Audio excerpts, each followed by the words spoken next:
اچھا جی، دیکھیں بسم اللہ الرحمن الرحیم، آپ لوگ کلاس میں ہی حاضر نہیں ہوتے، یہ تو عجیب طریقہ ہے۔ آپ لوگ یہ بتائیں کہ آپ لوگ کلاس پہلے لیتے تھے دوسرے اساتذہ سے تو وہ اسکائپ میں لیتے تھے یا زوم میں آپ لوگ حاضر ہو سکتے ہو یا نہیں ہو سکتے؟ اور دوسرا، یہ اس وقت میرے لیے پڑھانا وہ پاسبل نہیں ہے، لیکن آپ لوگوں کے مینجمنٹ نے کہا کہ وہ اس کے بعد نہیں آ سکتے، ٹھیک ہے، یا ان کو جلدی سے پڑھانا ہے، تو آپ لوگ اس وقت حاضر ہو سکتے ہو یا نہیں ہو سکتے؟ اگر یہ بہت جلدی ہو تو اس کے بعد اگر آپ لوگوں کو سبق پڑھایا جائے اس کے بعد آپ لوگ حاضر ہو سکتے ہو نہیں ہو سکتے، جو بھی ترتیب ہے تو وہ بتا دیں، اور اس وقت پھر کوشش کریں کلاس میں حاضر ہونے کی، ٹھیک ہے۔ ابھی آپ لوگوں کی حدیث شروع ہو گئی ہیں تو اس میں جو ہے تو کوشش کریں حاضر ہونے کی۔ اب آپ لوگ ہیں نہیں تو خالی کلاس کو پڑھانا عجیب سا لگتا ہے۔ کچھ میں ریکارڈنگ کر دیتا ہوں ابھی آپ لوگوں کے لیے، اس کو سن کے پھر لوگ یہ بتانا کہ آپ لوگ اسکائپ پہ پڑھو گے یا زوم پر، جو بھی پڑھ سکتے ہو وہ پھر مجھے بتا دینا۔ ہماری یہ کتاب آپ لوگوں کے لیے حدیث کی پہلی کتاب ہوگی، مشکات۔ یہ اصل میں دو کتابیں ہیں، مشکات المصابیح دو کتابیں ہیں، مصابیح الگ کتاب ہے اور مشکات الگ کتاب ہے، اور دونوں کے مصنفین بھی الگ الگ ہیں، ٹھیک ہے۔ صاحب مصابیح کا نام حسین تھا اور ان کی کنیت ابو محمد تھی، اور ان کا لقب محی السنہ، سنہ کو زندہ کرنے والے، یہ ان کا لقب تھا۔ اور ان کی پیدائش ہوئی تھی 435 ہجری کے اندر، 435 ہجری میں ان کی پیدائش ہوئی تھی، مصابیح کے مصنف کی، ٹھیک ہے۔ اور ابھی تو 1400 چل رہا ہے، ٹھیک ہے، تو کتنے سال، 1000 سال پہلے تقریباً یہ گزرے تھے، اچھا 1000 سے بھی زیادہ، 1000 سال پہلے ان کی پیدائش ہوئی تھی، اور 516 ہجری کے اندر پھر یہ وفات پا گئے۔ کتنے میں پیدا ہوئے تھے؟ 435 کے اندر ان کی پیدائش ہوئی تھی، اور 516 کے اندر ان کی وفات ہوئی تھی، 81 سال تقریباً ان کی عمر بنتی ہے۔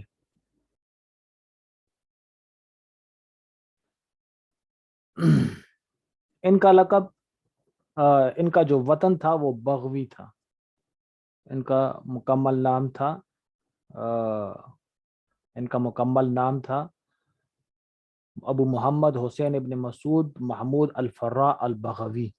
بغوی ان کے وطن کا نام تھا، بغو کی طرف منسوب ہے نا، بغو، بغوی کا مطلب بغو کا رہنے والا، جیسے پشاور کا رہنے والا پشاوری ہو جائے گا، کوہاٹ کا رہنے والا کوہاٹی ہو جائے گا، تو یہ بغو کے رہنے والے تھے تو بغوی بن گئے، آخر میں یا منسوب بغوی۔ اور انہوں نے جو علم حاصل کیا تو اپنے زمانے کے اعتبار سے محدث بھی تھے، مفسر بھی تھے، اور مشہور فقی قاضی حسین بن محمد کے شاگرد تھے،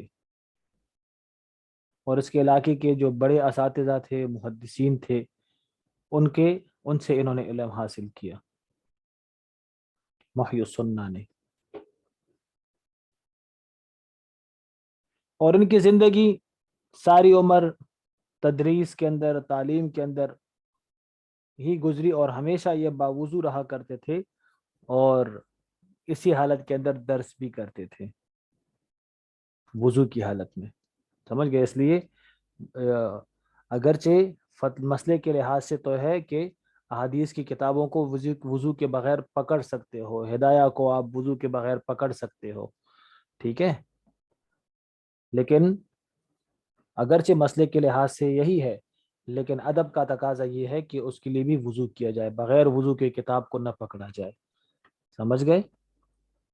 بغیر وضو کے کتاب کو نہیں پکڑنا۔ غالباً اشرف انور شاہ کشمیر رحمہ اللہ کے بارے میں آتا ہے کہ وہ کتاب کا حاشیہ دیکھ رہے تھے تو خود مڑ رہے تھے، کتاب کو نہیں موڑ رہے تھے، حاشیہ دیکھتے وقت کبھی ادھر ہو جاتے کبھی ادھر، تو کسی نے کہا حضرت آپ کتاب کو ہی موڑ لیں، آپ ادھر ادھر ہو رہے ہیں، تو نے کہا میں کتاب کا محتاج ہوں، کتاب میرا محتاج نہیں ہے کہ میں کتاب کو گھماؤں، میں محتاج ہوں تو مجھے گھومنا پڑے گا، کتاب کو نہیں گھماؤں گا، ادب تھا نا، ادب کا لحاظ رکھتے تھے. تو یہ بھی درس کے اعتبار سے جو ہے تو وضو کرتے تھے، وضو کے اندر درس دیتے تھے اور وضو کے اندر ہی رہا کرتے تھے. ٹھیک ہے. اور نفل روزے کی پابندی کرتے تھے، ہمیشہ اس کے اندر کثرت کیا کرتے تھے نفلی روزوں کے اندر. ان کا جو لقب بنا محی السنہ، تو اصل میں انہوں نے ایک شرح و سنہ کی تصنیف کی تھی، تو اس میں اللہ کے رسول کو خواب میں دیکھا تو اللہ کے رسول نے ان کو فرمایا احیاک اللہ کما احییت سنتی، اللہ تعالیٰ تمہیں اس طرح زندہ کرے جس طرح تم نے مجھے زندہ کیا. تو اس کے بعد پھر ان کا لقب بنا محی السنہ، احیا یحیی احیاء فہو محین. ٹھیک ہے. اس کے بعد پھر ان کا لقب محی السنہ بنا. اور ان کی کتابوں کے اندر المصابیح ہے، مصابیح کے اندر تقریباً 4484 احادیث ہیں. مصابیح انہوں نے کتاب لکھی اور کافی مشہور بھی ہوئی، اور اس کی کافی شروحات بھی لکھی گئیں مصابیح کی. اور ایک شرح اس مصابیح کی ایک شرح مشکات لکھی گئی، جس کو کہا جاتا ہے مشکات المصابیح. ٹھیک ہے. ویسے تو مصابیح کی 16 شروحات ہیں، لیکن ایک شرح ان کی مشکات المصابیح لکھی گئی. سمجھ گئے؟ تو یہ صاحب مصابیح کا مختصر تعارف تھا. سمجھ گئے؟ مشکات کے اندر دو قسم کے مصنف ہیں مشکات المصابیح میں. ایک مصابیح کے مصنف، یہ مصابیح الگ کتاب ہے، تو یہ مصابیح کے مصنف کا تعارف تھا. ایک ہے صاحب مشکات کا تعارف. تو چونکہ مصابیح کتاب کے اندر تھوڑی سی ترمیم ہو گئی تھی، تو وہ ترمیم انہوں نے کی، صاحب مشکات نے کی. ٹھیک ہے. وہ ترمیم صاحب مشکات نے کی. اس کو پھر مشکات المصابیح کہتے ہیں. مصابیح الگ کتاب ہے، مشکات المصابیح الگ کتاب ہے. اور مصابیح کے اندر ترمیم کرنے کے بعد، پہلے تو مصابیح کی درس و تدریس ہوتی تھی، لیکن جب مشکات المصابیح آئی تو پھر اس کو زیادہ عروج ملا مشکات المصابیح کو. مشکات المصابیح اس کے مصنف کا نام محمود تھا، یا محمد یا محمود، اور ان کی کنیت ابو عبداللہ اور ان کا لقب ولی الدین تھا، اور ان کے والد کا نام عبداللہ تھا، والد کا نام. اور حضرت عمر رضی اللہ عنہ کے سلسلہ نسب میں سے ہیں. تو ان کا مکمل نام اس طرح بنتا ہے ابو عبداللہ ولی الدین محمد بن عبداللہ العمری. یہ بھی اپنے وقت کے اندر بڑے محدث اور مفسر، فصاحت اور بلاغت میں کافی مشہور تھے، اور احادیث کے اندر ان کا بڑا مقام تھا.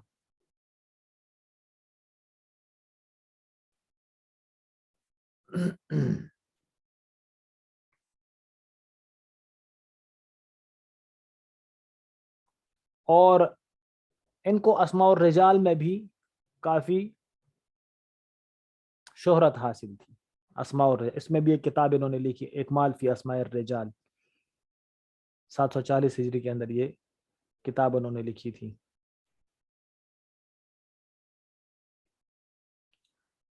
اسماء الرجال کا مطلب یہ ہے کہ احادیث کی کتابوں کے اندر جو آپ راویوں کے نام پڑھتے ہیں نا، تو ان راویوں کے نام کو اور ان کو بھی محفوظ کیا گیا ہے. بھائی یہ جس بندے نے جو حدیث نقل کی ہے نا، جس سند کے اندر جتنی احادیث آتی ہیں، سند کے اندر جتنے نام آتے ہیں، سب کا ڈیٹا محفوظ ہے، سب کا ڈیٹا. سمجھ گئے؟ اس کے اوپر بڑی بڑی کتابیں لکھی گئی ہیں. بھائی یہ بندہ یہاں پر پیدا ہوا تھا، اور پھر اس کے والد یہاں پر، اس کے والد جو ہے تو وہ بھی عالم تھے، اور انہوں نے والد سے بھی علم حاصل کیا. ٹھیک ہے. اور اس کا علاقہ یہ ہے، بچپن میں انہوں نے یہ کیا، پھر بڑے ہوئے تو پھر انہوں نے وہاں سے علم حاصل کیا. مکمل ڈیٹا موجود ہے. یہاں تک کہ اگر 2 نام ہوں کسی کے، تو پھر اس کو بھی تصریح کی جاتی ہے کہ بھائی اس نام کے 2 راوی ہیں، لیکن اس راوی کا نام جو ہے تو وہ والد کا نام یہ ہے، اس کے والد کا نام یہ ہے. اور اگر کہیں والد کا نام بھی ایک ہو جاتا ہے کہیں پہ، پھر بڑی کنفیوژن پیدا ہو جاتی ہے کہ بھائی یہ راوی اس کے والد کا نام اس کے والد کا نام بھی ایک ہے, دونوں کا نام بھی ایک ہے, لیکن ایک سکہ ہے اور دوسرا غیر سکہ ہے, پھر وہاں پر مشکل پیش آتی ہے. ٹھیک ہے, تو اسماء الرجال اس کو کہا جاتا ہے, اس فن کو اسماء الرجال کہتے ہیں.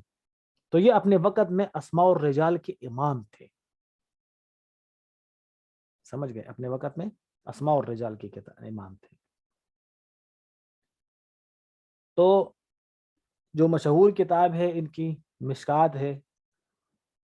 اب یہی مشکات جو ہے تو اس کو موقوف علیہ کے اندر پڑھایا جاتا ہے اور لازمی ہے موقوف علیہ کے اندر, اور یہ اس کتاب کی مقبولیت کی علامت ہے کہ اس کتاب کو بعض جگہ پر زبانی بھی یاد کیا جاتا ہے, اس کتاب کو بعض جگہوں پر زبانی یاد کیا جاتا ہے, یہ اس کی مقبولیت کی علامت ہے. ٹھیک ہے, اچھا آگے یہ ہے اس کی طرز کا, میں تمہیں تھوڑا سا یہ بتا دوں کہ مشکات میں اور مصابیح میں کیا فرق ہے. تو دیکھو, جو صاحب مصابیح ہیں جن کا لقب محی السنہ ہے, انہوں نے صرف احادیثوں کو جمع کیا تھا, بس صرف احادیث ہی لکھی تھی انہوں نے. ٹھیک ہے, اس میں صحابی کا نام نہیں تھا, سند نہیں تھی, کتاب کا نام نہیں تھا کہ بھائی وہ حدیث کس کتاب سے, بخاری سے لی گئی ہے, مسلم سے لی گئی ہے, ابو داؤد سے لی گئی ہے, یہ انہوں نے ذکر نہیں کیا تھا. اور صاحب مصابیح نے اتنا کام کیا تھا کہ صاحب مصابیح نے 2 فصل لکھے تھے. جب آپ پڑھیں گے نا, ابھی آگے جائیں گے, تو جیسے کتاب الطہارہ آئے گی, تو کتاب الطہارہ کے اندر 3 فصلیں ہوں گی. پہلی فصل کے اندر حدیث ہوگی, جب وہ ختم ہو جائے گی پھر دوسری فصل آئے گی, پھر وہ ختم ہو جائے گی, پھر تیسری فصل آئے گی مشکات, ابھی جو آپ پڑھو گے. اس طرح اگر کتاب الحج آتا ہے تو پھر فصل اول, فصل ثانی, فصل دوم, سمجھا گئی بات, 3 فصلیں ہیں. اب مصابیح کے اندر 2 فصلیں تھی. مصابیح کی کتاب کے اندر پہلی فصل کے اندر صاحب مصابیح نے صرف اتنا لکھا تھا کہ بھائی جو میری فصل اول ہوگی نا, اس میں صرف بخاری اور مسلم کی احادیثیں ہوں گی, ترمذی کی حدیث میں نہیں لکھوں گا اس میں, اور ابو داؤد کی, ابن ماجہ کی حدیث میں اس میں نہیں لکھوں گا. انہوں نے یہ والی بات کی ہے کہ مصابیح کے اندر, کتاب المصابیح کے اندر ہر باب کے اندر, جیسے کتاب الصلاۃ ہے تو 2 فصلیں ہیں, کتاب الصوم ہے 2 فصلیں ہیں, کتاب الزکوٰۃ ہے 2 فصلیں ہیں. پہلی فصل کے اندر بخاری اور مسلم کی حدیثیں لکھی, دوسری فصل کے اندر سنن ابو داؤد, سنن نسائی, ٹھیک ہے, ابن ماجہ, ان کی احادیثیں انہوں نے جمع کی. سمجھ گئے. صاحب مشکات نے کیا کیا, صاحب مشکات نے اتنا کیا کہ مصابیح و سنہ نے پہلی فصل کے اندر جو حدیث ذکر کی وہ مسلم میں تھی یا بخاری میں تھی, اس کو صرف نوٹ کیا کہ بھائی یہ جو صاحب مصابیح نے حدیث نقل کیا ہے نا, یہ انہوں نے بخاری سے لی ہے اور اس حدیث کا راوی یہ ہے, یہ انہوں نے مسلم سے لی اور اس حدیث کا راوی یہ ہے, اور یہ حدیث متفق علیہ ہے. صرف انہوں نے یہ کام کیا صاحب مشکات نے. اور پھر دوسری فصل میں صاحب مشکات گئے, انہوں نے کہا کہ بھائی صاحب مصابیح نے جو یہ حدیث نقل کیا یہ ترمذی کے اندر ہے, یہ جو نقل کی یہ ابو داؤد میں ہے, اور یہ جو نقل کی یہ ابن ماجہ میں ہے. انہوں نے صرف اور اس حدیث کا راوی لکھ لیا. یہ 2 کام ہو گئے صاحب مصابیح کے. پھر مشکات المصابیح کے, صاحب مشکات کے.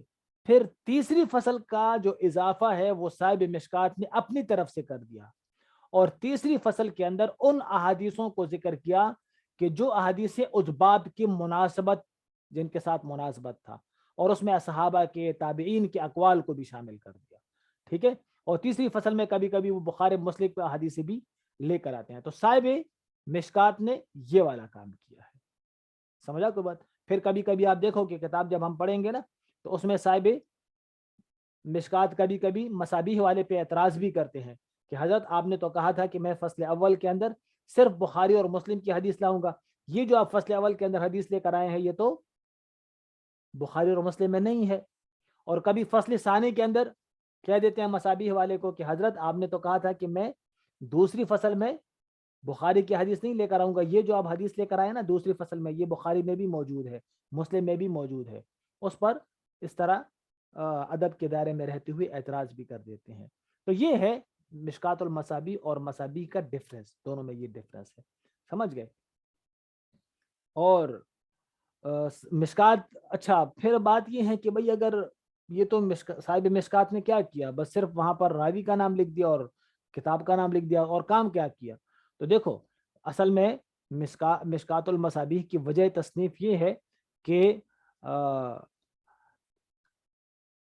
جو ان کے استاد تھے، صاحب مشکات کے جو استاد ہیں علامہ حسین محمد تیبی رحمہ اللہ، انہوں نے ان کو حکم دیا تھا کہ آپ احادیث کی کوئی تصنیف کریں. آپ دیکھیں آپ لوگ دیر سے آتے ہیں، ٹھیک ہے، ابھی میں نے ریکارڈنگ شروع کی ہے، اب ریکارڈنگ چل رہی ہے، یہ پھر آپ لوگ بعد میں اس کو سن لینا. اچھا دیکھو میں نے لنک کس وقت شیئر کیا تھا اور آپ لوگ ابھی آ رہے ہیں. ہاں دیکھو ابھی آپ لوگ آ رہے ہیں، ابھی تو میں سبق بھی ختم کرنے والا ہوں، بعد میں سن لینا اس کو، ٹھیک ہے.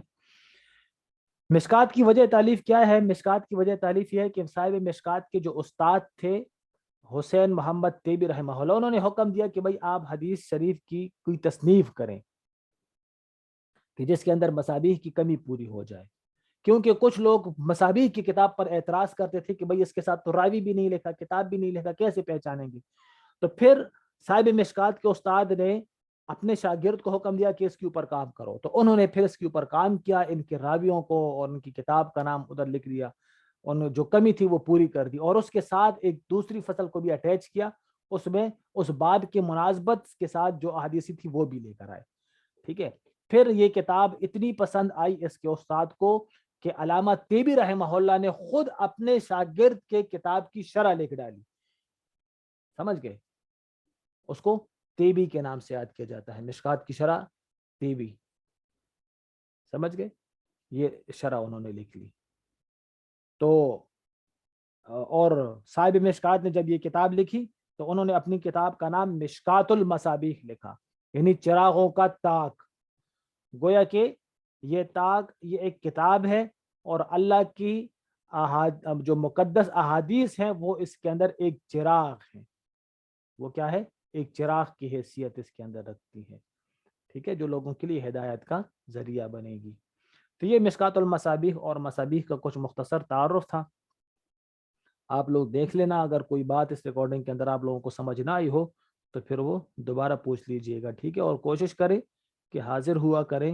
ٹھیک ہے، کلاس کے اندر. اب یہ آپ لوگوں کی مشکات کی کتاب ہے، احادیث پہلی کتاب ہے اور مقبول ترین کتاب ہے مشکات. اچھا، تمام مدارس کے اندر جو ہے تو یہ کتاب پڑھائی جاتی ہے موقوف علیہ کے طلباء کو، اور انتہائی ادب کے ساتھ جو ہے تو آپ نے اس کے اندر حاضر ہونا ہے، اور انتہائی وضو کر کے. ٹھیک ہے، کوشش کریں کہ وضو کر کے ہی کلاس میں حاضر ہوں، اور کوشش کریں بہتر طریقہ یہ ہے کہ مشکات کی کتاب منگوا لیں اپنے لیے. ٹھیک ہے، بجائے اس کے کہ آپ لوگ اس میں دیکھیں، موبائل کے اندر دیکھ لیں.